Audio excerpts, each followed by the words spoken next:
Hey everybody, Jeff with ID10T Garage.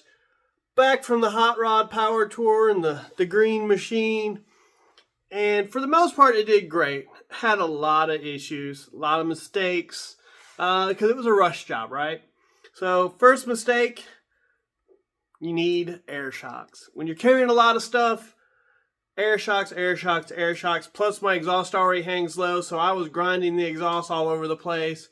Exhaust was loosening up. Part of it, I believe, is from the transmission rebuild. They didn't get the bolt-on exhaust back properly together, so it kept on loosening up because the clamps weren't clamped down properly.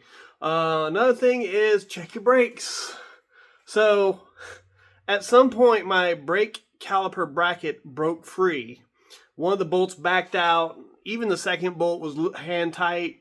So lost a bolt, started having some issues, so one of my wheels is a little janked up a little bit, but fixed that one day after having to scramble, find bolts. It just kind of sucked.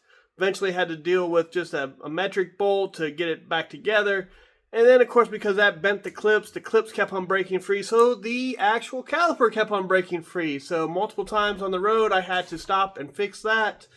And eventually, in day 3, I found a Napa that had the part. Only had one of them, but a set of clips to get that back in together, good to go. Other than that, it was mostly minor things. Refilling fluids, like I said, tightening up the exhaust. The brakes worked pretty good overall. Wiper blades were an issue on the way home, so I had to get some new wiper blades. But yeah, we developed a little bit of an oil leak. I think it's from the valve covers, but nothing major. She got about 15 miles a gallon. At one point, the vents started leaking, so I had to loop the vents together and make sure I had a vented gas cap. But that was really it. It's a great car, drives great, looks pretty good going down the road, caught a lot of attention, fairly comfortable. Could definitely use some AC, but we were up north, so it wasn't too bad at all as long as we had the windows down. It was great cruising in the car. One of the bigger issues with my toe-in was set pretty badly, so always get an alignment before the power tour. I went through a set of front tires, and so I had to get a front tires and an alignment up in Monroe, Michigan. Cost me about $350. So, I mean, we're talking about $500 in parts alone on the trip. So then you add in gas, hotels, everything. Probably cost me a good $2,500 or more in general. I mean, your hotel stay, depending on how you do it, can get real costly. But I'm back. I need to get to work on the Mustang again. I have lots of things I want to do. This probably needed some suspension parts, some bushings. I probably need to get some new calipers. I've got a new wheel on the way to replace the one that's got, basically it's grinded up on the inside. It's not a bad deal. It'll be a good spare wheel, but at the same time, got to have some nice wheels. I can't be rolling around with the big scratches in the inside of the wheel. But yeah, it just needs some cleaning, maybe a respray. I mean, it got up a lot of road dirt, and the matte finishes do kind of get dingy real quick, especially with greases. And I got a lot of grease on the car, working on it, for three solid days, trying to keep it fixed and up and running. But I mean, transmission held up, barely drips.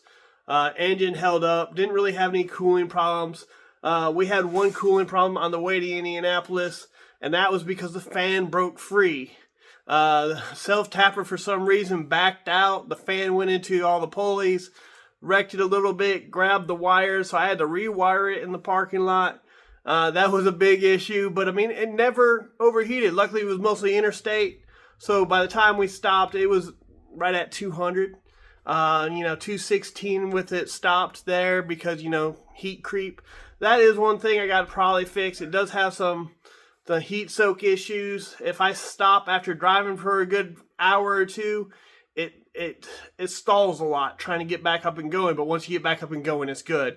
And so that's a little bit of an issue. Probably needs a return line from what I've read online to get rid of the heat soak, or do some more modifications to keep the engine bay cooler. But yeah, all in all, she's a great ride. Never failed me.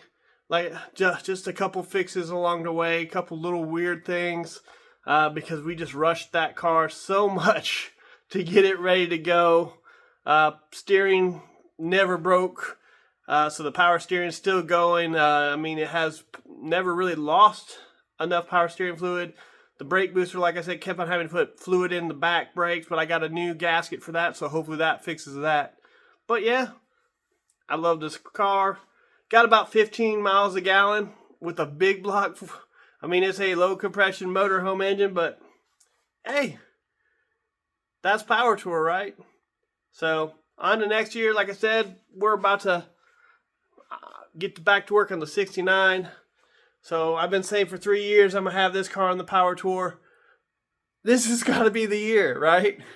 I got to paint it and just reassemble it. So